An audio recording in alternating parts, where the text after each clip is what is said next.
Barakada Yahweh, Barakada Yahabushai, Bahasham, Barakahak Barakatum. First and foremost, I want to give all praises, glory, and infinite honors to Yahweh, Bahasham, Yahabushai.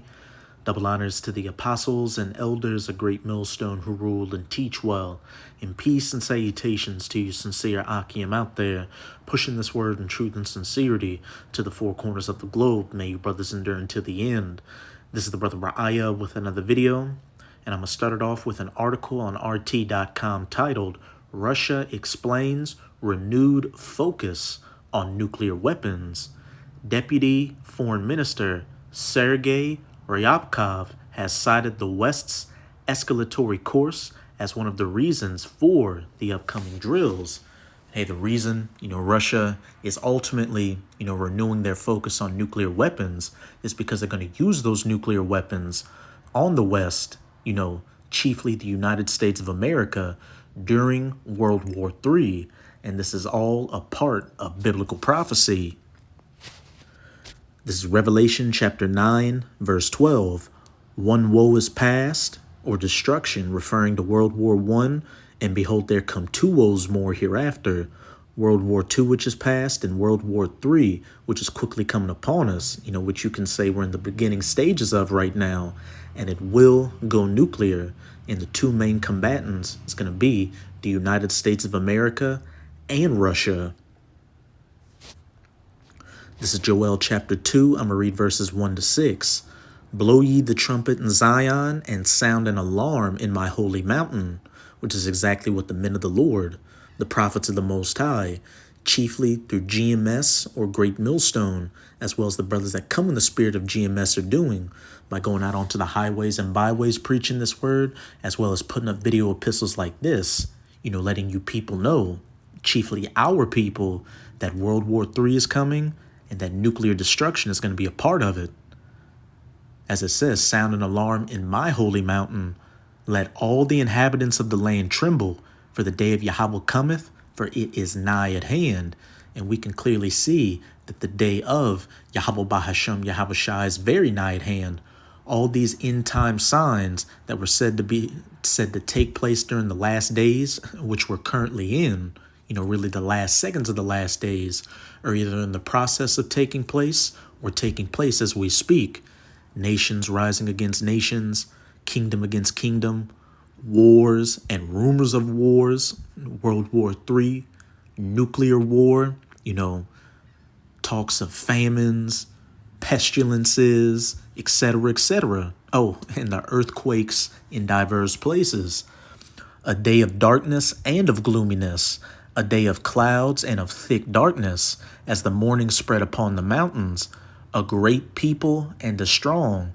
Speaking of those nuclear weapons, there hath not been ever the like since they came about very recently, beginning with those 2 atomic bombs dropped on Nagasaki and Hiroshima during the second woe, World War II. Neither shall be any more after it, even to the years of many generations. Because when it comes time for these nations to shoot their nukes, every single one is going to be fired.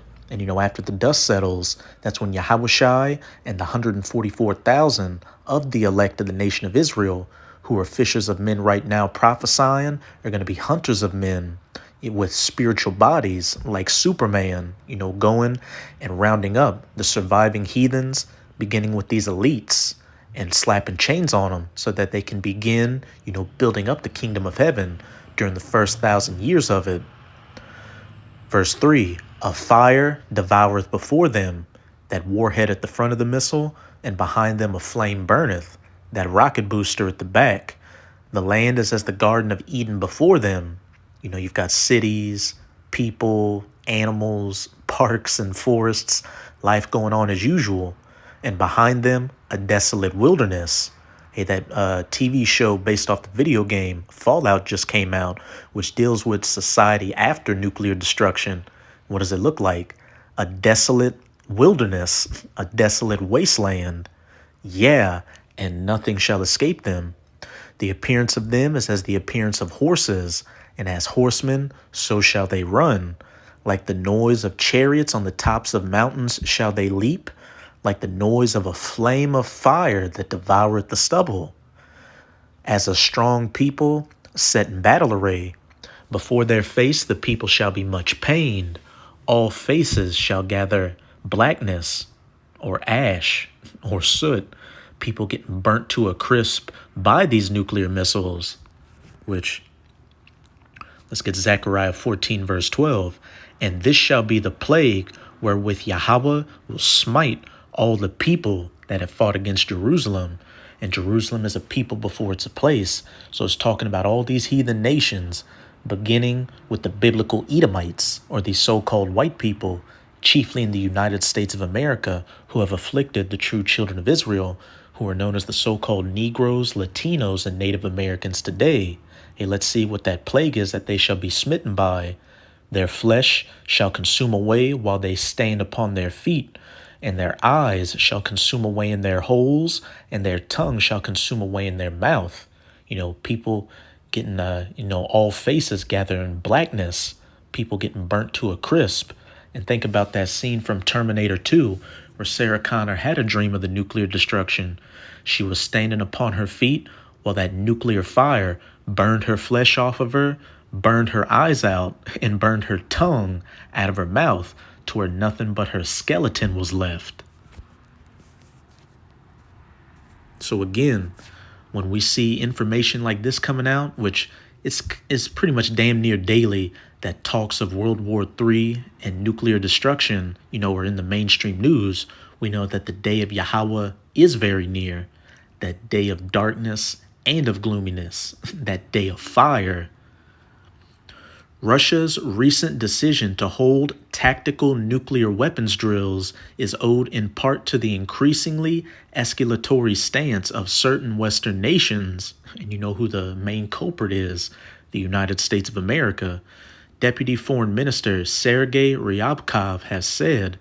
He pointed out, however, that Moscow's nuclear doctrine, which allows for the use of such weapons only when the existence of the nation is at stake, has not changed. On Monday, Russia's defense ministry announced that the nuclear exercises, which were ordered by President Vladimir Putin and involved the missile forces, Air Force, and Navy, would take place in the near future. According to military officials, the drills are meant to demonstrate Moscow's readiness to ensure unconditional territorial integrity and sovereignty of the nation. When asked by reporters on Thursday whether Russia may revise its deterrence strategy, Ryabkov stressed that at present there have been no changes in this respect, but the situation itself is changing. He added that analysis is ongoing about whether the document in its current form is adequate to ensure Russia's security. Was this other article say, Russia ally announces snap nuclear drills. You've also got Belarus, doing nuclear drills, getting ready for that third woe. We warn our adversaries that their escalatory course naturally forces us to take steps that effectively mean the strengthening of deterrence measures, Ryabkov stated. Let me see.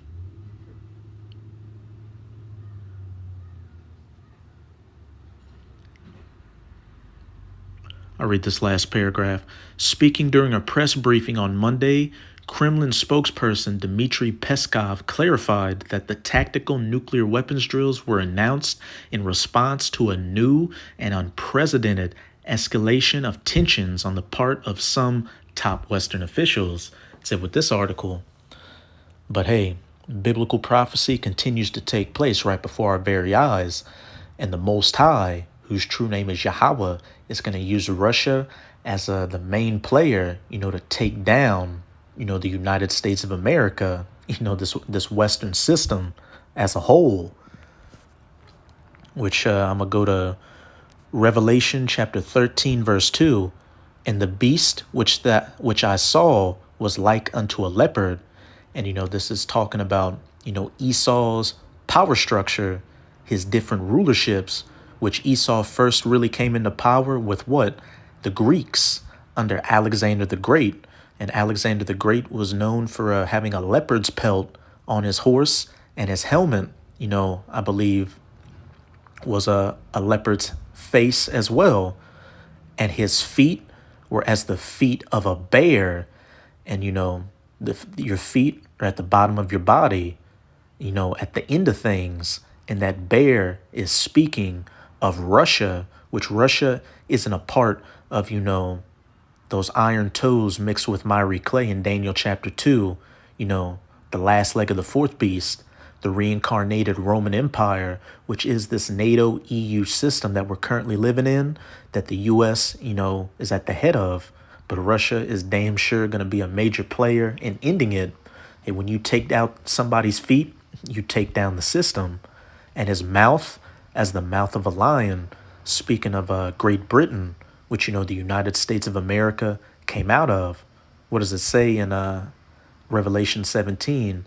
That eighth, which is of the seventh, the United States coming out of her mother, Britain.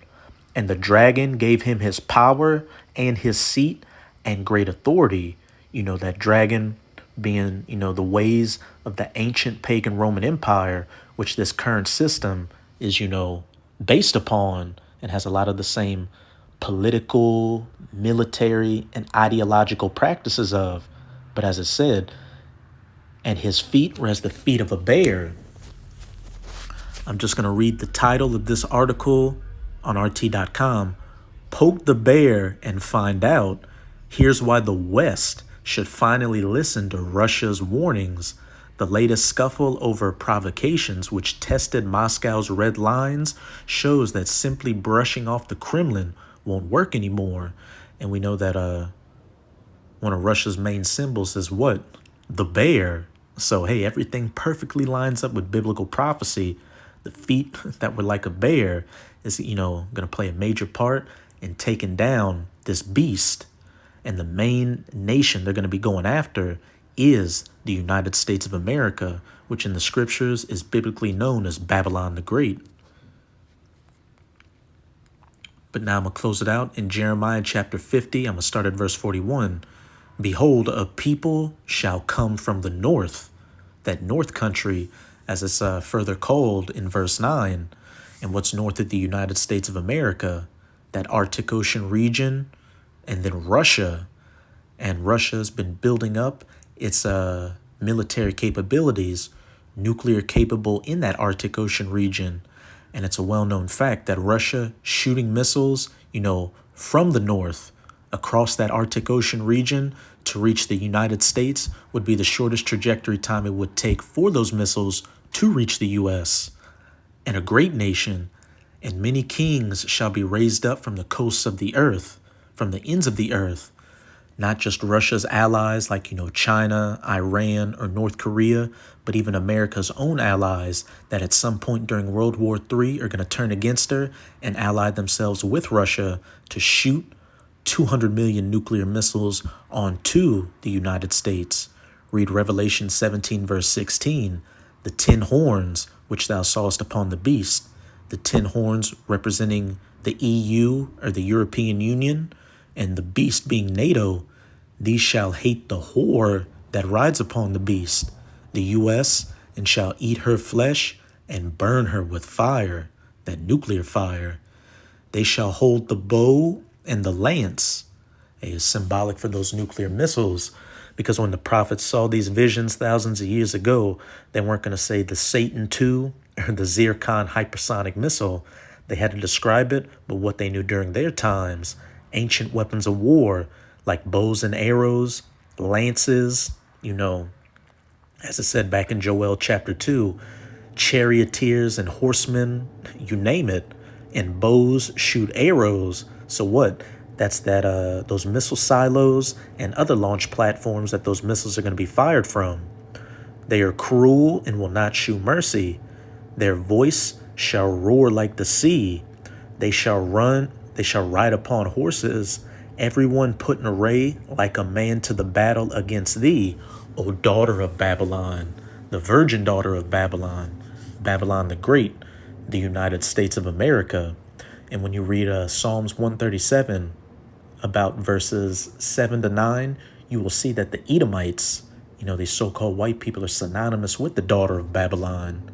But now I'm going to jump up to Verse 40, as the Most High overthrew Sodom and Gomorrah and the neighbor cities thereof, and besides being known as the daughter of Babylon in the scriptures, the United States of America is also known as spiritual Sodom and Egypt, as pursuant to Revelation 11, verse 8.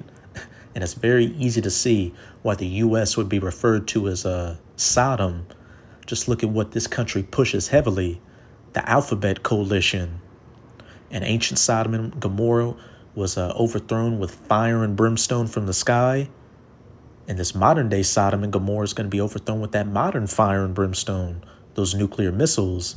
Saith Yahweh, so shall no man abide there, neither shall any son of man dwell therein. The land is as the Garden of Eden before them, and after them a desolate wilderness.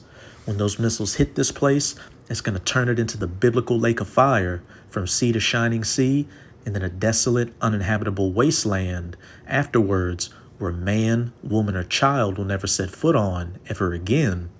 And clearly we know this isn't talking about ancient Babylon, which is in modern day Iraq. People are still dwelling there to this day. And after a time, only harsh desert creatures will dwell here. Verse 39, therefore the wild beasts of the desert with the wild beasts of the islands shall dwell there, and the owls shall dwell therein, and it shall be no more inhabited forever, neither shall it be dwelt in from generation to generation. And this is the plague that Yahweh will smite upon all those that fought against Jerusalem. So that's it with this video. With this video, I hope you sincere Akim and Akwath were edified. Just keep strong. We are clearly almost out of this final wicked captivity of the heathen nations, chiefly of the Edomites, primarily from Babylon, the USA. And as always, I'm going to say Abad Babal, Kwam Yasharallah, and until next time, Shalom.